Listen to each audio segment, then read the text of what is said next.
Welcome to Dai Headlines. I'm Wendy Chen. Thank you for joining us. Coming up in today's headlines, we see how Tzu Chi's Rice Seeds program in Myanmar is helping over 6,600 farmers making ends meet. As Chinese medicine continues to be a popular choice of treatment in Taiwan, we learn about the meridian theory behind acupuncture. And in our regular look at the island sunset industries, we go to Pingdong to meet Si Xiuju, who is making glass beads to preserve her culture.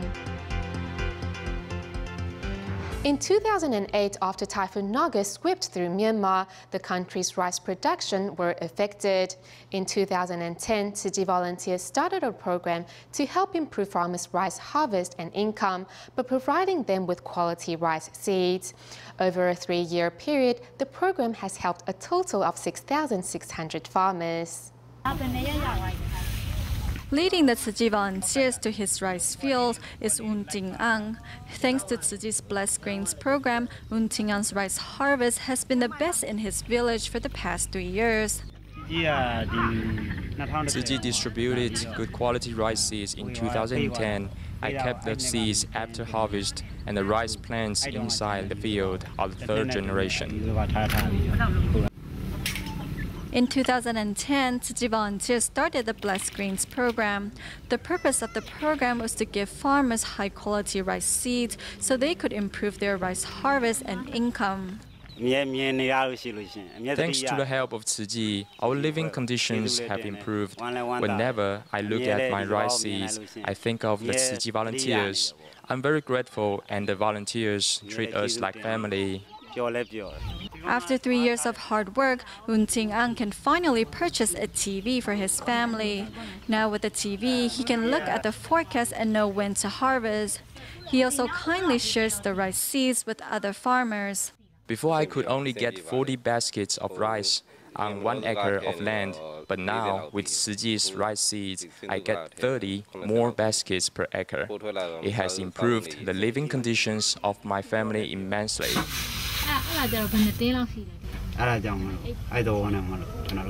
Since I have good quality rice seeds, I hope to share this with others so everyone can earn a good income. I feel sad when I see other farmers with a bad harvest. Thanks to the rice seeds from Tzu Chi, Un Ting Ang's living conditions have improved. To pass on this love, Ang shares with others his rice seeds. He also makes a wish.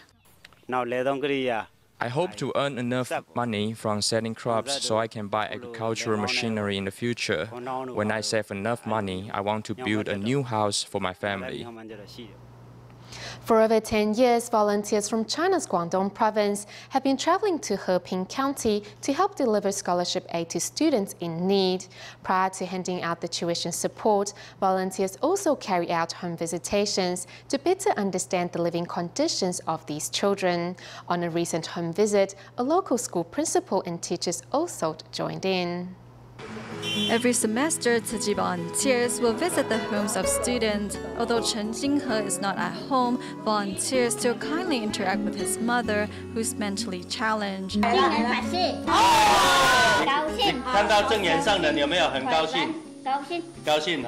Other than providing scholarship aid to the students, Tzu Chi volunteers also look after their living conditions. The subsidy given by Tzu Chi can help this family of 4 have a better life. The volunteers also promise to help Mr. Huang get his angioma treated so his daughter can go to school free of worries. After you apply for your medical insurance, Tzu Chi will cover the amount that is not covered. This time, the home visits were joined by school teachers and community volunteers. They understand to improve students' living conditions, they have to break the cycle of poverty, and education is the key. In the future, I would like to join these home visits with the volunteers. I want to see the living conditions of our students. 台湾来的来看你，我们的正言法师，我们的师父还有我们全球慈济人来祝福你。 Seeing the students' living conditions, Tzu Chi volunteers are trying their best to provide each student with a chance of education. They are also grateful to have the chance to give. Tzu Chi volunteers gave me the strength to carry on, so I want to contribute my share to help those in need too. With love and care from the volunteers, the students' road to achieving their educational goals will be smoother.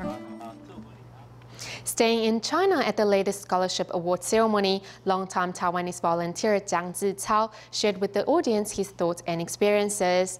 While at a later meeting, teachers shared how Tzu Chi and educational missions have changed their life and the life of their students. Tzu Chi volunteers have been working in Heping for over 10 years to help the poor pay for their education. Among them is Taiwan volunteer Jiang Zicao.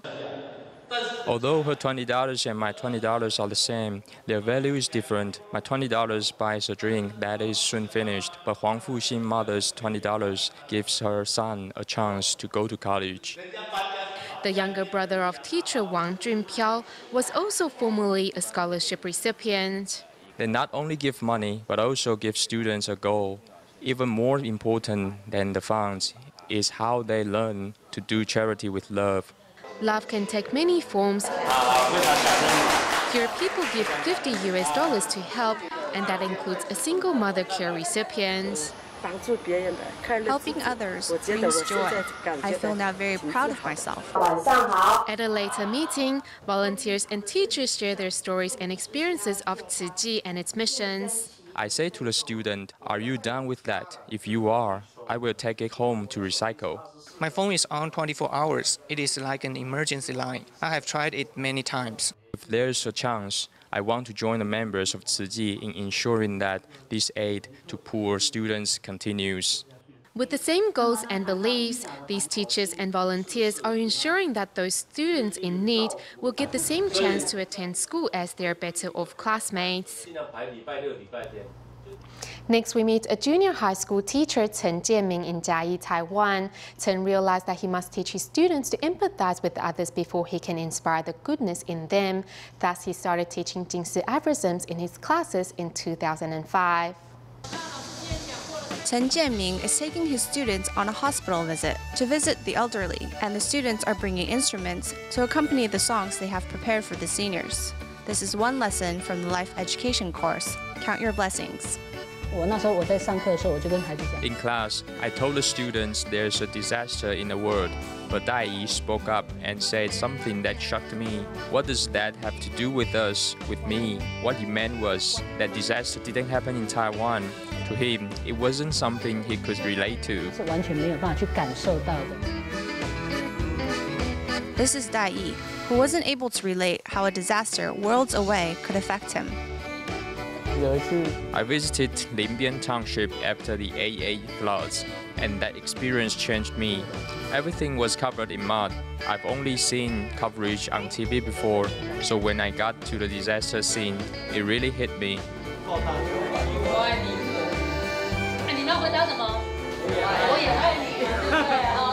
By incorporating Jingsi aphorisms in his humanities course, Jianming has seen a change in students' behavior and thoughts for the better. After attending the Global Annual Teachers Conference, he is filled with more Dharma wisdom. The Teachers Conference always has so much to teach. There are so many outstanding teachers there sharing their story with us. I'm always reminded that I'm not doing enough and I could be doing more. At the Tzu Chi Teachers Association, Lü Meiyun is not only a colleague, but also a mentor to Chen Jianming. When Chen is tired, he looks to Meiyun as a recharging station. I think she is like an Energizer battery bunny. She just keeps going and going. Perhaps my heart does not have as much Dharma as Lü Meiyun, and that's why I get tired, and she doesn't. Master Zheng Yan's Buddhist teachings isn't just a passing thought, but a hub that educators center around as it continues to purify hearts.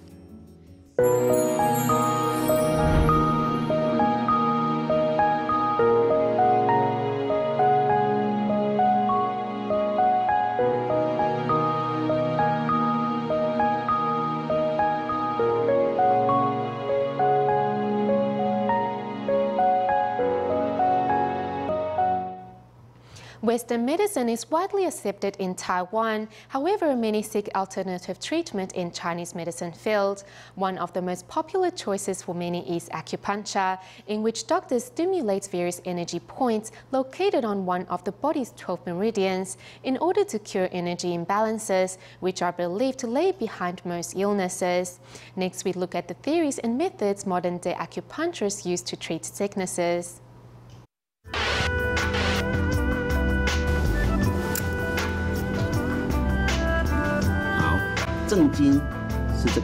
These two acupoints, when stimulated with acupuncture, help release tension in the neck. Waking up with a crick in her neck, this patient is in serious pain. If this area is better, it is only 10 to 20%, so we can still add other points. According to her symptoms, Dr. Zheng needles acupuncture points in her hands, feet, shoulders, and neck. When she first came in, it was really stiff. Now it is already 70% better.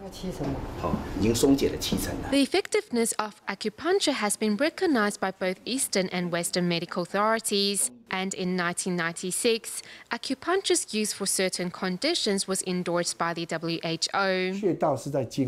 Acupuncture points lie on the meridians of the human body. When you needle these points, you not only locally stimulate the point, but also the entire meridian, as well as the organ to which the line is associated with, thus creating a corresponding physical reaction. Chinese medicine, also called traditional medicine, brings together centuries of Eastern medical wisdom and experience, with meridian theory being at its base.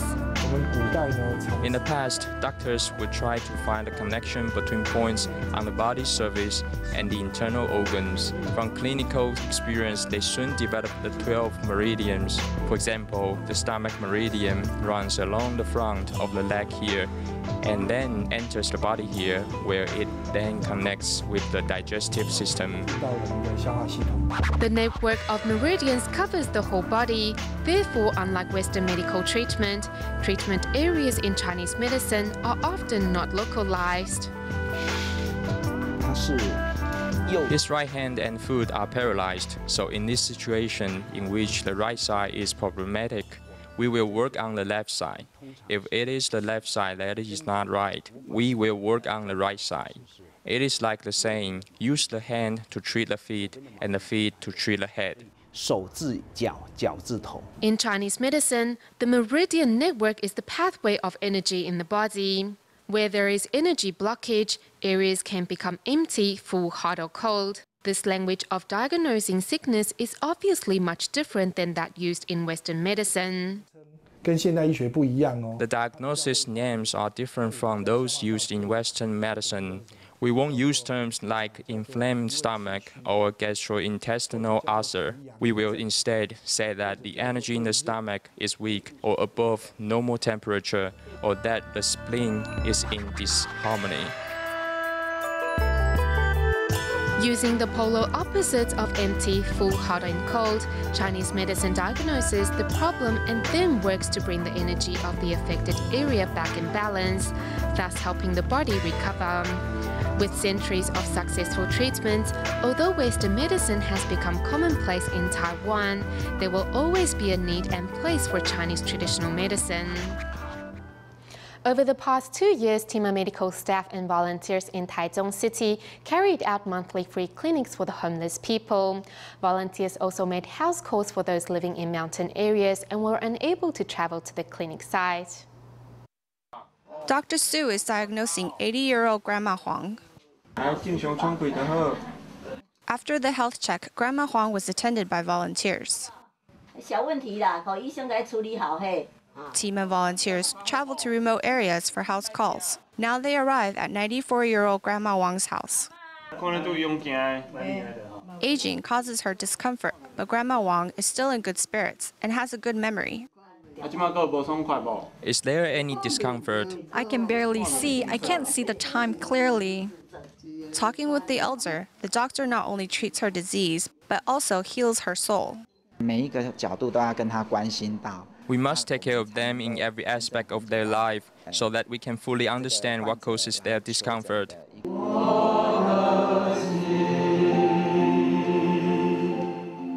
Homeless people and Tzu Chi volunteers pray together to make their prayers heard by the Buddha, and then volunteers provide them with free haircuts. Tzu Chi volunteers help homeless people to tidy up and look after their health.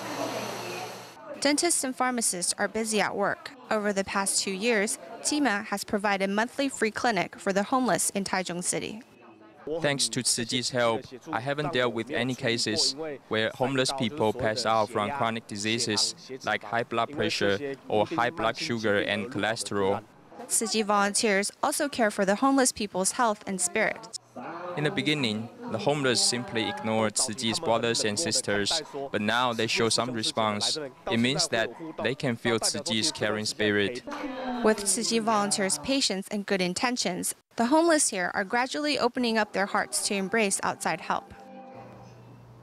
Recently, students and teachers from Tzu Chi College of Technology visited London in the United Kingdom for an international exchange based on vegetarianism and humanistic arts. Through activities, the students promoted the benefits of vegetarianism and the importance of recycling to the local students. Seeing the beauty of Tzu Chi's Jingsi tea ceremony, the students at St. Joseph's Primary School wait for their turns to serve tea to their teachers. The children, attracted by the beauty of Chinese characters, surround the volunteers as they waited for their turn to learn the meaning behind their Jingsi aphorism cards. 9 students from Tzu Chi College of Technology arrived in London to hold a 13-day international exchange of vegetarianism and art. The students also visited 2 local schools, Ming Ai Institute and Westminster Academy. Tzu Chi volunteers also showcase arts and craft made by recycled materials, helping the students realize that old cardboard, newspaper, and plastic bottles can be turned into beautiful decorations or even a picture frame. The volunteers also took the chance to educate students on Tzu Chi's code of etiquette. The students later visit Grandpa Yang, who is a Tzu Chi care recipient.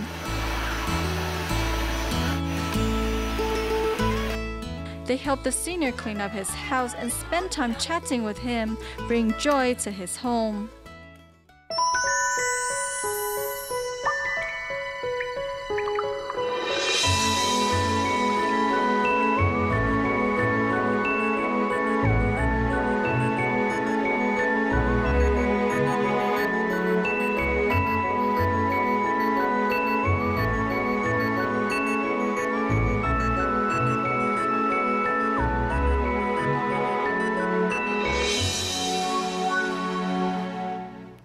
Ancient lazurite beads, clay pots, and brown swords are considered the 3 treasures of the Paiwan tribe. However, there are no records on how to make this traditional jewelry, which is a must-have at tribal weddings. In our feature report on Taiwan's fading trades, we meet Si Xiuju from Pingdong, who had been researching ways to make these beads using different materials. Today, the talented woman not only is producing glass beads to preserve the tribe's culture, but is also uniting the people in her tribe.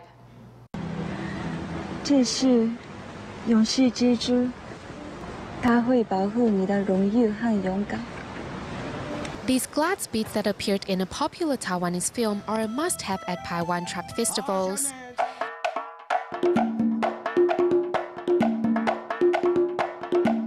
The ancient lazurite beads worn by the tribe elders are one of the 3 treasures of the Paiwan tribe and are also a family heirloom passed on from one generation to the next.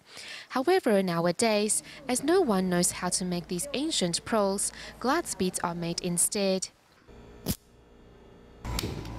The raw materials are ready-made, and the following process is all handmade. We make them according to the shape of the pearl, and we pull this part to decorate the pearl. Glass beads are made under high temperature, and the craftsmen need to be fast and have steady hands. We use the rilling technique to control its shape and size. Once that is done, we use the filament we just made to decorate the outer surface. After the pattern is made, the glass beads go through a cooling process and then are strung together with other decorations. Every pearl carries a different meaning. This one, we call it the daylight pearl. It is a symbol of nobility. This one with a bit of a green color, we call it the chrysalis pearl. One glass bead means you can marry a pretty girl, so betrothal gifts must include them. The ancient lazurite beads are limited in number, and in the eyes of the Paiwan tribe people, they are even more valuable than gold, as they represent one's social status.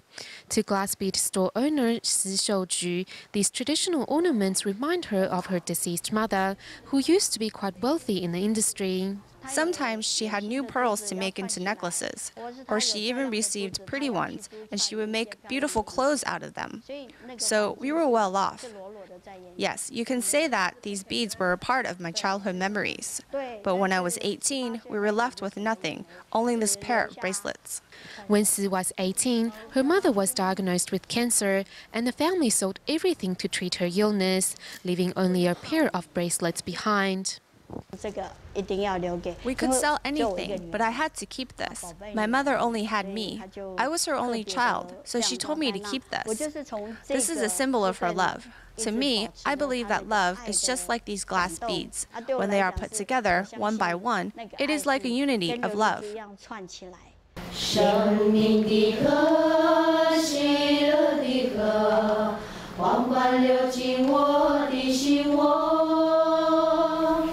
Though her mother passed on, her undying love has always been a source of inspiration to Si Xiuju, who decided to research ways to make these lazurite beads with different material. After Si successfully made beads using glass fiber, she set up a business of her own. Originally an elementary school teacher, she had always been concerned with children in her tribe who were raised by their grandparents. The teachers would get angry. But in fact, the children are innocent. In the family structure, their parents had to work. Their grandparents would know nothing on how to educate these kids. So I really wondered what I could do. 7 years ago, Si Xiuju decided to quit her job and focus on her business. Through providing job opportunities for her people, the woman also takes on the mission to preserve and pass on the tribe's culture. When we first saw these glass beads, which was before we started working here, we didn't know the meaning behind these pearls. We had no idea what these patterns meant. Coming to work here, we got to know the meaning behind each and every pearl. 26-year-old Feng En, like many young people in her tribe, had no idea of the meaning behind these glass beads until she began working in the industry.